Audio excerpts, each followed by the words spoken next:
We're proud to induct the 2004 Maroon Devil football team into this year's Hall of Fame. Congratulations, gentlemen, on an undefeated season.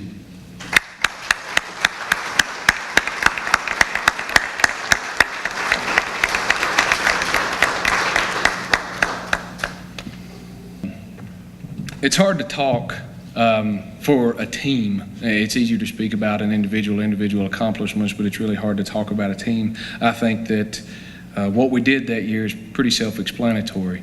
But I did remember when I woke up this morning, the first thought that came through my mind was, wow, I'm not 17 years old anymore, because it sounds like I'm walking on bubble wrap every time I go to the bathroom, to go to the kitchen or anything else. I'm popping and cracking and everything else. But then I think about it, and the reasons why I feel that way, and the reason why I've got scar tissue and joint problems and headaches and everything else is because I played 12 years of football with a lot of these same guys. And even though I know that it's going to be very difficult as I even get older, and things are only going to get worse, I wouldn't trade it for the world. I wouldn't trade one single bump, bruise, concussion, broken bones, surgeries, or anything else for just one snap with the guys that I played with. And that was something very special to me. That's something I hope to pass along. That's something that I will forever cherish. One of the things I wanted to make sure that I said tonight, I thought about it on the way here, was, there was an individual that wasn't able to be a part of our team that year. And I know he would be, and I know he'd be here tonight if he had the opportunity to do that, and that's Ted Treadway. And we dedicated a lot to him. And so tonight, I just want everybody on the team and everybody here in the audience to remember him, and remember that he would have really enjoyed this. So if it goes out to the men and women that are here, but it also goes to him, because I know that he poured his heart out every single day for us and for what we were trying to do. But I think Dad's going to come up and say a few words. I don't want to end on a bad note or anything like that, but I wanted to say that one quick thing is one of my most memorable moments from that year. And it happened at Murphy, above all else. And I think we were tied at that time. We had drove down the field, and we were getting ready to score. And we're, I guess, on the 2-yard line. And if anybody knows Mitchell Green, there's a certain characteristic about Mitchell that is undeniable. And that's when Mitchell starts getting excited about something. So we're on the 2-yard line, and Mitchell comes back to the huddle, and his feet are together, his head's down, and his hands start twitching.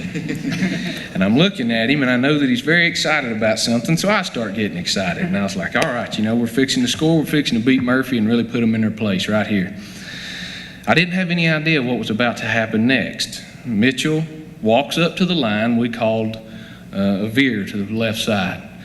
And Mitchell walks up to the line, and feeling very excited about the opportunity, I guess decided to announce to the entire defense of Murphy that the ball was coming right here, and he dared for them to try to stop it. Now, I had Dusty in front of me too, and Dusty kind of looked at him like he was crazy, and I got excited, and I was like, yeah, see if you can stop it. And then I remembered, wait a minute, I'm the one getting the football. This isn't a good idea, Mitchell. But it was one of the greatest memories, because they saw it, and they saw the ball run right where he said it was going, and they couldn't stop it. And it was then that I saw the most deflating play that I've ever seen, because Murphy knew then they didn't have a chance. So that's probably one of my most memorable moments of that year, was Mitchell telling everybody where the ball was going to go. The parents of these kids and the community that year made a liar out of me several times, and my favorite one was going in. I told our kids, you go in that stadium down there now, it's a big old stadium, state championship game, and I said, don't get all tore up if your fans are just going to be a little section of them over there, and don't get all tore up. And we came out, and it was a one solid wall of maroons like in that videotape. And I had to stop and kind of stand there and look. And every one of these kids were going down off that hill, and they turned around and looked at me and just shook their head like, look at that, you lied to us again. But every coach talks about effort and preparation for games and kids. And our coaching staff, every season, put in a lot of time trying to figure out players and evaluate players. And we just felt like that we didn't have any great, outstanding players that year. But if we ever got 11 football players on the field at the same time, it wouldn't matter where they were playing, because a lot of these kids had been running backs and became all Western North Carolina offensive linemen in 1 year because he sacrificed to his team, and he just decided he'd rather win as carry that football. I think he was getting a little tired of it anyway, because he was slowing down in his old age. But Coach Jenkins and Coach Manley took him over there, and we'd get on defense, and they'd get this offensive line going over here, and you try to mock up a defense. And it really wasn't fair to some of our younger kids when we were getting ready to play, because you could take a bad beating out there in a hurry from these older guys. So we just kind of tried to prepare that year, and all coaches have philosophies about what they want to do, but every once in a while you got to eat that philosophy. And we did a whole lot of that particular season, because it wasn't as important that we had anybody out there that could just beat you to death. It was taking 11 kids out there on offense, defense, and the kicking game and beating you to death and making you like it. So we kind of broke the season down into three things. When it started, everybody on our schedule, regular schedule, we owed them something. I'm not going to say revenge. I don't like to use that word a lot, but I guess it's payback. Does that make sense? Morristown West kind of beat us up over there. And our kids had one goal from the time the season was over at Elkin the year before, was if they got a chance to play that bunch again, they was going to try to make it a different story. And boy, when that ball game was over, I could see it in our players' eyes, and we got up there in the coach's office, and not much was said for a minute or two, and we were all just kind of staring at each other. And I looked at our coaches and I said, if we don't mess this up, we're going to be pretty good. And we didn't really realize how good, and it wasn't one of those things that surprised us after that.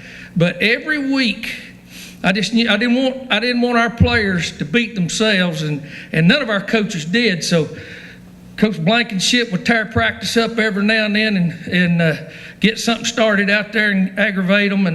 And Coach Collins would take his brother down there and beat, just about kill him. It was awful.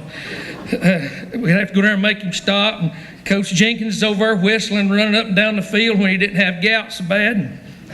And both Coach Manleys were out there throwing footballs up and down the fields, just seeing how far we can really get a receiver upfield, and linebackers teaching defensive linemen how to make interceptions, because we had to make practice interesting. These guys were good, and we knew it. So we tried every little thing in the world to teach them how to play. But there was a lot of sacrifice that year. And to watch an offensive lineman break his hand during the course of the game, and not telling anybody but the quarterback, and then just switch to snapping the ball with his other hand. And we didn't find out his hand was broken until Monday. And his mom, we called his mom, said, yeah, he broke his hand. He'll be there in a little while. And he played on the rest of the season. And but Van wasn't much smarter than that. He just kept on playing. And I was proud of him for that. That's the kind of players that were out there. We had crybabies, and we had men. But when we got them all out there together, they blended into a perfect mixture, I think. And our coaches did a wonderful job. And you work hard on everything that you do out there, and all kids do. But we go through the whole regular season, and our weekly practice schedule was so regimented, our kids knew exactly what was going to do every minute of the day, pretty much. So there wasn't much changing it up. But when we reached the end of the season and had a perfect record, and we started seeing who we possibly could play in the playoffs, payback was no longer in our vocabulary. Now it was revenge. because we owed some people downstate some butt whoopings that they had already put on us at one time or another, and some of them among this same group. So sure enough, the cards started falling to where we start seeing names like Hobton going to be showing up, Elkin, and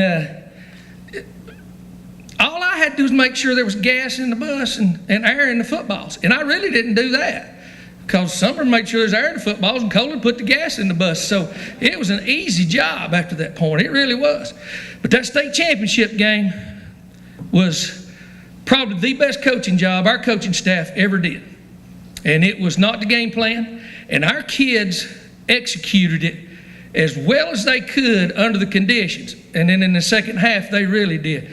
But Coach, any of these coaches can tell you, you put together something like on your special teams, and we'd work on silly stuff. Coach Dills get out there and like telling Craig Autry, if he looks over at me and I go like this, don't you snap that football on that punt.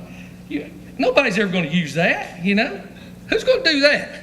When you go out there to punt, you punt. So, and I said, Craig, don't say anything to anybody. Nobody else look. I said, before you put your hands on that football, every time before we punt, you look at me. If you see me do this, you grab hold of that football and wait till that whistle blows, and we're going to take a penalty. Well, that's the stupidest thing a coach can do. Take Devin Smathers, who's just had knee surgery, and tell him to punt the football over here in the corner. Now, he could barely stand up on one leg.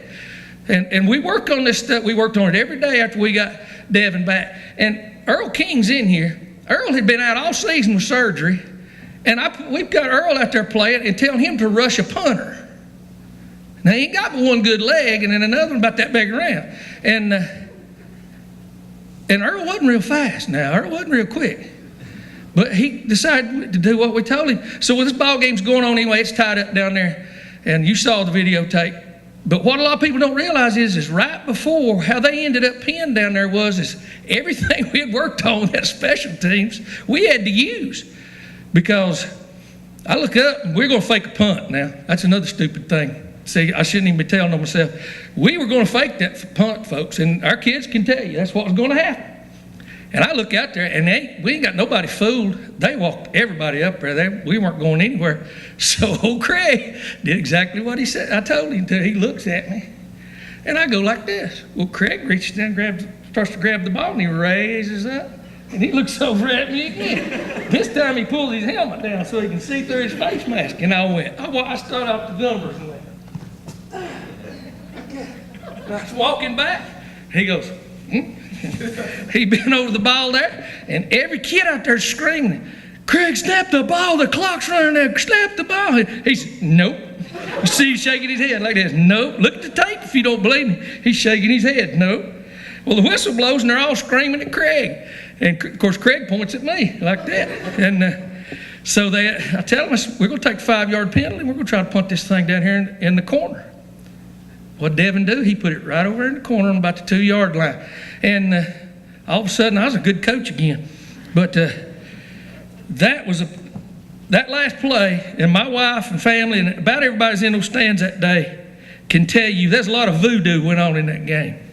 And a lot of conjuring from the Cherokee people up there, because when you look up in the stands and people are standing up looking down, they were looking down at that poor boy punting, and that ball went right through his hands. And of course, the first one that touched it back there in the back of the end zone was Earl. But early in the ball game, Earl's probably not told anybody, and I haven't either. Earl came to me, he said, Coach, they ain't even touching me. I can get that thing and block it. I said, well, go block it. And he almost did the second time they punted, and they knew that. So that's one reason I think that kid never saw that football snap. But anyway, that was a lot of fun, and we got a lot of revenge on some of those people that year, and learned a lot of respect from them over the years. I've found out and talked to those coaches over the years, and you share stories with them, and they remember more about those games than I do a lot of times, but they like to talk about them, and they like to talk about this program, which is good, and I'm proud of that. But congratulations to this team, and it was well deserved, and you earned it. Thank you.